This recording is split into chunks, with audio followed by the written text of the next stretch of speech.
సర్పంచ్ గురించి ఒక మాట చెప్పాలా. సో నేను నిన్న ఆ విలేజ్లకు వెళ్తే నిన్న కొంత నాకు ఆశ్చర్యం అనిపించింది. నేను ఒక వరంగల్ జిల్లాకు సంబంధించినటువంటి ఒక వార్త చెప్పదలుచుకున్నా.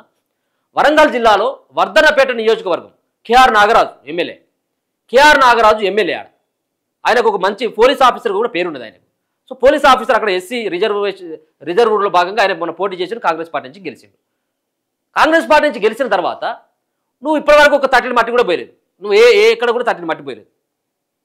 అభివృద్ధి అంతా కూడా గుంటు పడిపోయింది. ఎక్కడ తండాలకు పోతే తరిమేస్తా ఉన్నారు. అంగిలి చెప్పే కాడికి వచ్చింది ఇప్పుడు కేఆర్ నాగరాజు పరిస్థితి కాంగ్రెస్ పార్టీది. అదొక ఎత్తు అయితే రెండో అంశం కాడికి వస్తే పర్వతగిరి మండలం వర్ధనపేట నియోజకవర్గంలో ఒక పర్వతగిరి మండలం అన్నటువంటి ఆ పర్వతగిరి మండలంలో ఉన్నటువంటి ఒక బ్లాక్ కాంగ్రెస్ పార్టీ అధ్యక్షుడు అంటాడు, నేను డీసీసీ ఉపాధ్యక్షుడు అంటాడు, లేకపోతే కాంగ్రెస్ పార్టీ ఉపాధ్యక్షుడు అని చెప్పేసి చెప్తున్నటువంటి అనిల్ రావు అన్నటువంటి వ్యక్తి గురించి మాట్లాడాలి. అనిల్ రావు అన్నటువంటి వ్యక్తి గురించి ఒక్కొక్క సంబంధించినటువంటి సర్పంచ్ క్యాండిడేట్కి సర్పంచ్గా ఎవరైతే నిలబడతా ఉన్నారో వార్డు నెంబర్ కానించి లక్షల రూపాయలు అడ్వాన్స్గా పైసలు దగ్గర పెట్టుకున్నాడు. ఎవరు పెట్టుకున్నారు? అనిల్ రావు అన్నటువంటి వ్యక్తి.